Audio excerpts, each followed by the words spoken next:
Congressional Budget Office's numbers, their report on Obamacare, that said that their original estimates were off. 3 times more hours, working hours, will be given up as a consequence of the law, the CBO now says, and the deficit add-ons are going to be bigger. So what about that? Why does that matter? Does it actually matter? Maybe it doesn't matter at all.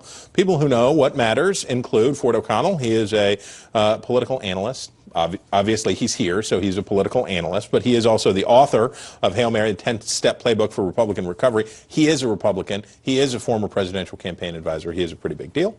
I don't need to tell you that Debbie Dingell is a pretty big deal, but I will tell you that she is the president of D2 Strategies. 2 points. First, this is bad for Democrats that are up in 2014, because if you're going to live by the CBO, basically, which is what this administration, a lot of Democrats have been doing, you could die by the CBO given the elections that are up. But the other thing is, this is bad for America. Anything that creates a disincentive to work and causes Americans to sandbag their livelihood is not good, particularly when it comes to growing the tax base and basically growing the economy. This is a bad sign, period. Well, but wait. Okay, so the thing for Republicans for it is that this is a more nuanced argument. Debbie's right. The first headline, the first response was, this is job killing. No, this is job suicide. People are volitionally, this is saying, originally they knew that some number, the CBO knew that some number of Americans would say, well, if I don't have to work full time to get health insurance from my employer and I can get it through the government, I'm going to not work. So there was that overstatement. It's a more nuanced argument to make when you have to say, we're creating more dependency. That's exactly right. You're creating a disincentive to work, and what is that going to do to other social assistance programs? They're going to blow up as a result of this. You're not paying into Social Security. You're not paying into taxes, Medicare, etc. Eventually, this is going to ring throughout, and it's going to cause greater debt over time. Now, Mark Pryor's got a lot of money. And he's been in the United States Senate for a little bit now, and he is one of the best-known names, other than maybe Bill Clinton, in Arkansas politics. And why is he out with an ugly, early attack ad against a guy who hasn't even won the Republican nomination yet? Tom Cotton, the congressman who's running to, hopefully he hopes, run against Mark Pryor.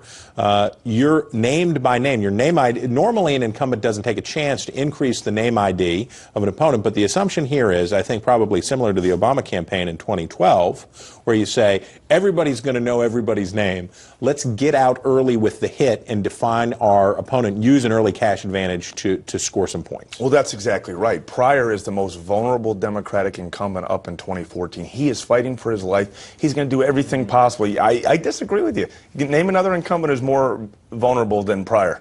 Don't say Hagan. Why not? Because she'd be second.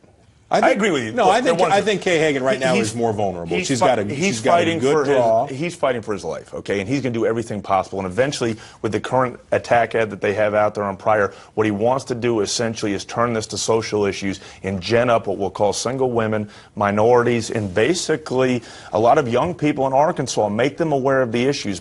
Try to link him together with Paul Ryan with respect to Medicare. They're going to try everything possible and hit him 9 ways to Sunday. And Tom Cotton is on the rise. I think what you see Mark Pryor doing is getting out early and defining the issues so people know what they're voting for. Yeah, absolutely, but Clinton is about shaking the money tree and making sure that people are loyal to Hillary in 2016. One of the stories out there, though, is that basically a lot of Democrats in 2014 are worried that Hillary is getting too much money and taking attention away from them.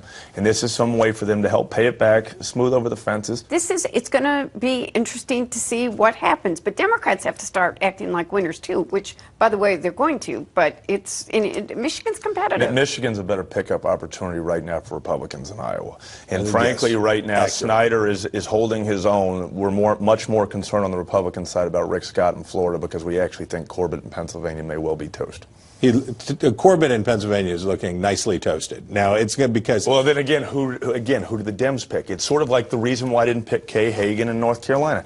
I don't know that Tom Tillis is the nominee until I know Tom Tillis is the nominee. Until I know that Tom Tillis is the nominee, I'm not counting his number one guy, the number one opponent. I understand, but my guys have an innate ability to step in at all the wrong times and never underestimate their ability to do that. The message, however, that emerges in what will be, I promise you, obsessive media coverage of these gradient differences among conservatives in red states will be broadcast back into blue states. Absolutely. That will give Democrats a chance to say, even as the Republican runs, even as Governor Snyder runs and says, I'm a sensible, fairly moderate, pro-business kind of Republican, that they'll say, but really, he's like those guys down in Mississippi. Absolutely. Can I say one thing, though, about Mississippi, having run statewide Mississippi, and that is this is not about Tea Party versus establishment. This is old blood in new blood, and essentially that's what's happening down there. You've got Tea Party versus moderates in every state across this country. We have excellence in every seat on this panel. That's what I can say. Certainly, thank you for your excellence, guys.